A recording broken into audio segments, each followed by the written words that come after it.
시청자 여러분 안녕하십니까? 행복한 미래를 여는 방송 복지TV 뉴스입니다. 에버랜드 지적장애인 탑승 거부 사건과 관련해 담당 재판부는 에버랜드가 과잉으로 장애인 탑승을 제한하는 것은 안 된다며 이용 욕구에 맞춰 타협점을 찾아야 한다고 말했습니다. 박정인 기자입니다.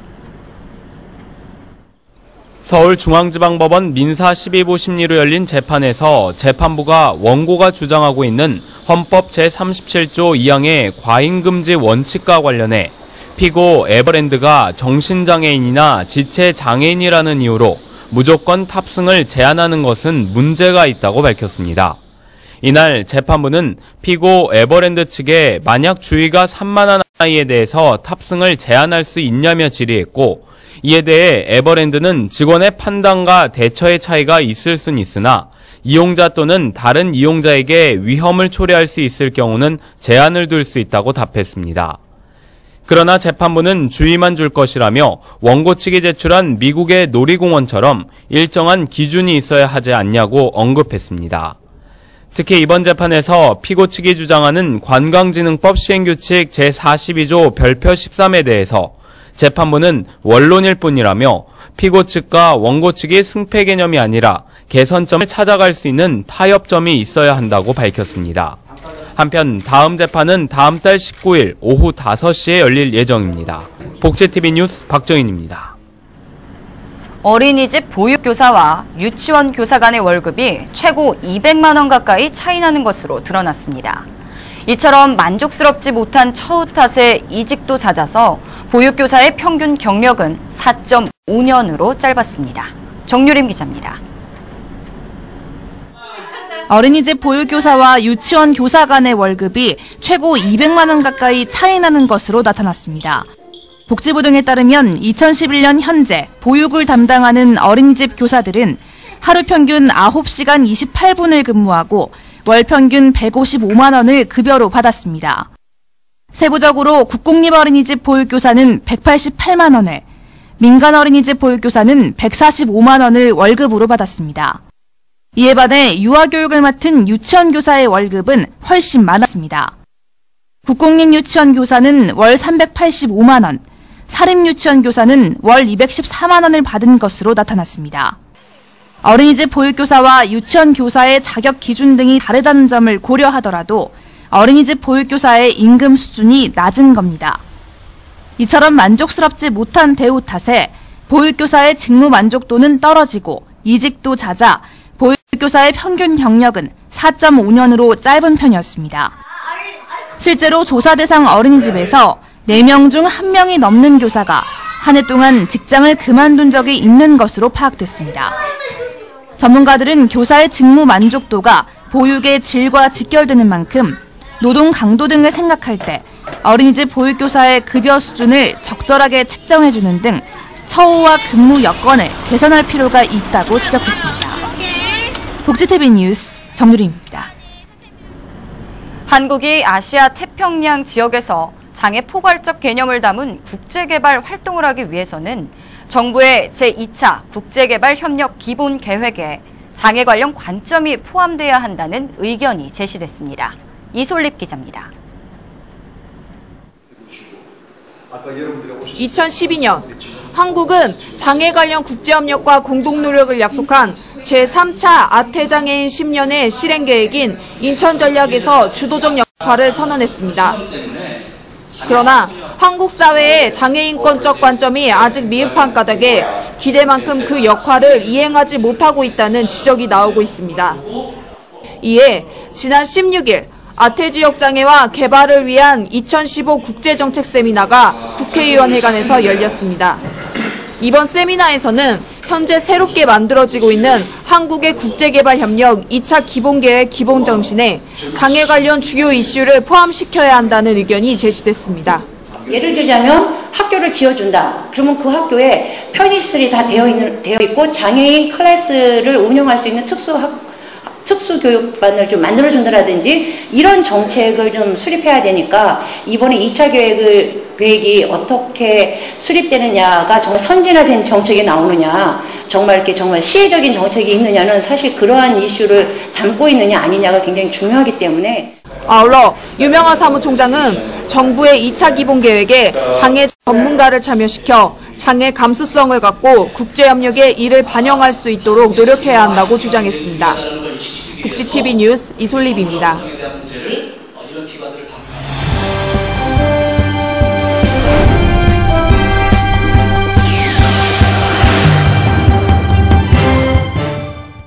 국내에서 처음 열리는 보치아 국제대회인 2015 보치아 서울 국제오픈대회. 내년에 있을 리우 장애인 올림픽에 출전권이 달려있는 대회다 보니 선수들의 우승에 대한 각오 또한 대단한데요. 정두리 기자입니다.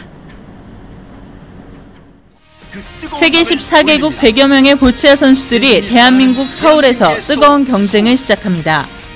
18일 개막해 오는 23일까지 6일간 올림픽공원 내 SK 핸드볼 경기장에서 펼쳐지는 2015 보치아 서울 국제 오픈대회. 국내에서는 처음 열리는 보치아 국제대회로 2016 리우 장애인 올림픽 포인트가 주어집니다. 리우 장애인 올림픽 출전권을 확보하는 마지막 국제대회입니다. 유럽에서는 영국이고요. 아메리카 쪽은 브라질. 우리 아시아권에서는 태국과 우리나라, 그래서 이 4개 국가가 거의 상위 랭크라고 볼 수가 있습니다. 보치아는 뇌병변 장애인과 중증 장애인들을 위한 종목으로 표적구가 될 하얀색 공을 던져 표적구로부터 가까운 공의 점수를 합해 승패를 겨루는 경기입니다. 장애 정도에 따라 BC1에서 4로 세부 종목이 나뉘고 팀과 2인조 페어, 개인전 경기가 진행됩니다. 한국 국가대표 선수단은 장애인 올림픽에서 7연패를 달성하는 등의 기록을 앞세워 다수의 메달 획득을 목표한 가운데 특히 BC3 부분에서는 한국 선수들이 세계 랭킹을 모두 차지하고 있다는 점과 개최국 2점을 살려 자존심 지키기는 물론 최고의 경기를 만날 수 있다는 데 기대가 높아지고 있습니다. 거의 한국 선수죠. 외국 선수 같은 경우는 잘하는 선수도 물론 있었는데 지금은 거의 한국 호원이 한수가 제일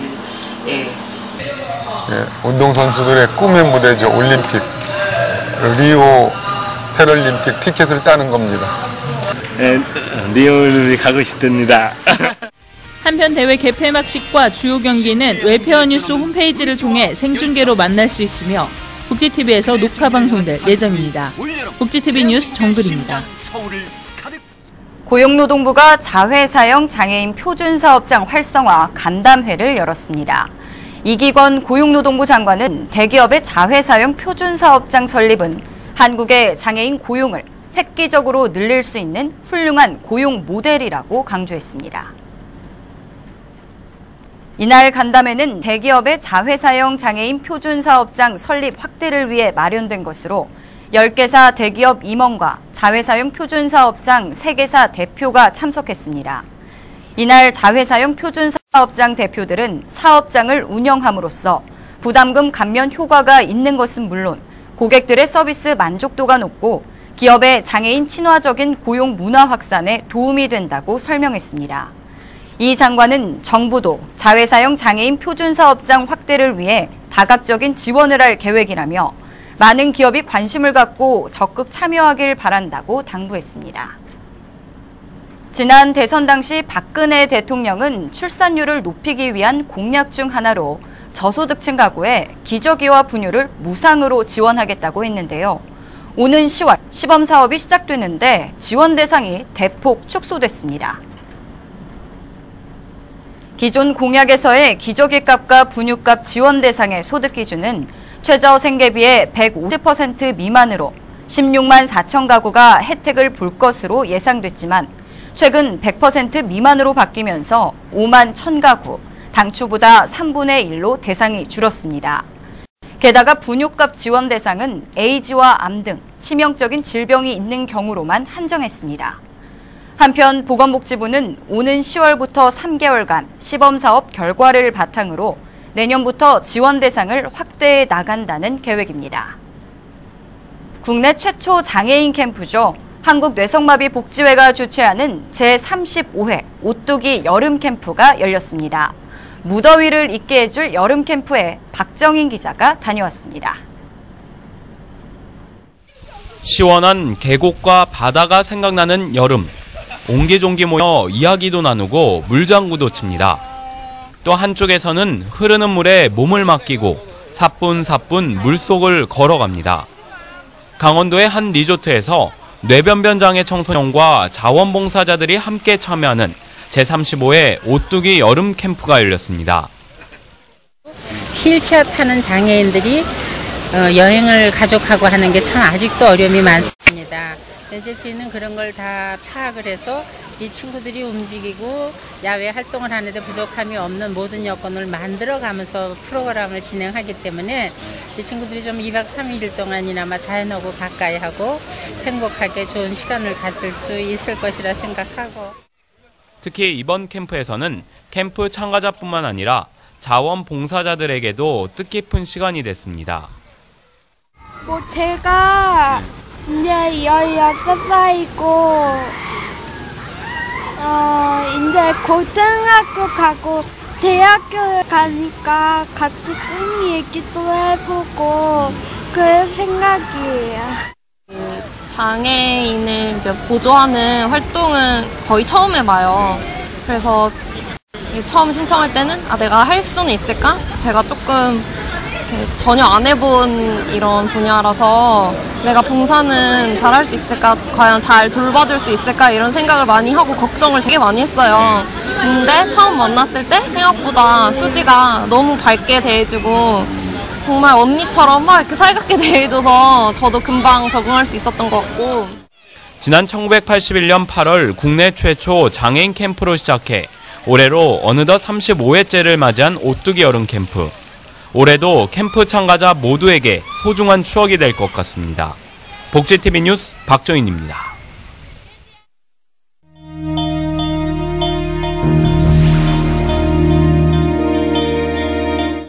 이어서 간추린 뉴스를 전해드립니다. 한국여성장애인연합이 8월 13일과 14일 서울 올림픽 파크텔에서 제14회 한국여성장애인 대회를 개최합니다. 내꺼인 듯 내꺼 아닌 사회참여 노, 내가 원하는 대로 고를 주제로 열리는 이번 대회는 여성장애인의 사회참여 저해 요인에 대한 심각성을 알리는 데 주력할 예정입니다.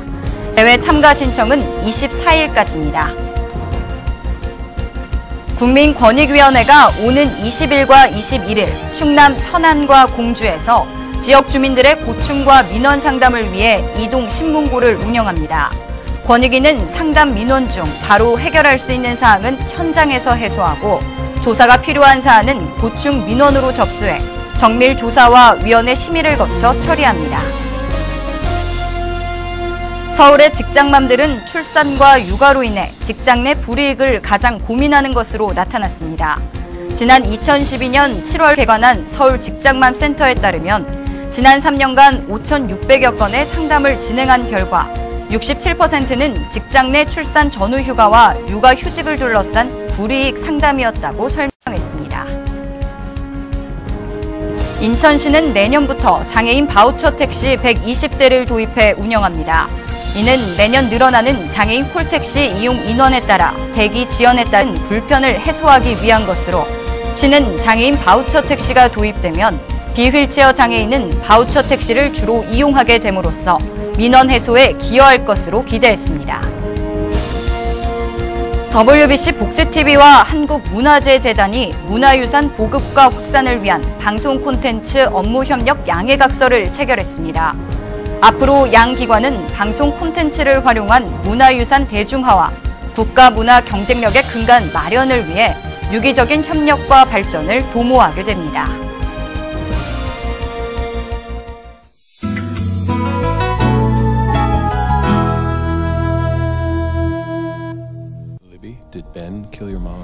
아마추어 탐정 모임인 킬클럽에서 활동하고 있는 라일.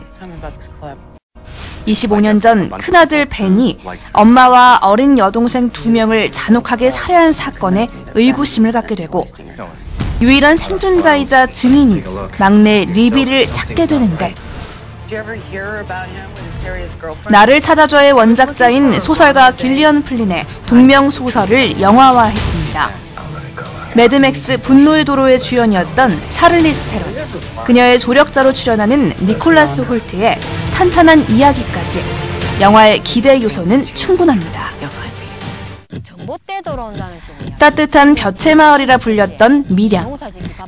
송전탑 공사가 감행되자 분위기는 급격히 반전됩니다. 765kV의 고압 전류로부터 자신의 터전을 지켜내기 위해 밀양 할매 할배들은 가파른 산을 오르는데 밀양 송전탑 싸움의 최전선에서 10년의 투쟁을 이어온 밀양 할매들의 목소리를 담은 다큐멘터리. 밀양 싸움에 관한 최초의 극장 개봉작인데요. 아름다운 고향을 지키려는 밀양 할매들의 모습을 통해 관객들에게 깊은 울림을 선사합니다. 연극 라이어의 마지막 시리즈인 라이어 3탄이 7월 31일까지 샘터 파랑새 극장 2관에서 공연됩니다. 장애인과 국가유공자는 할인 혜택이 있습니다. 뮤지컬 맨 오브 라만차가 11월 1일까지 서울 디큐브 아트센터 무대에 오릅니다. 장애인과 국가유공자는 할인 혜택이 있으며 공연장에는 휠체어 전용석과 장애인 화장실이 마련되어 있습니다. 아시아 어린이 돕기를 위한 원러브 자선 콘서트가 26일 오후 5시 잠실 실내체육관에서 열립니다.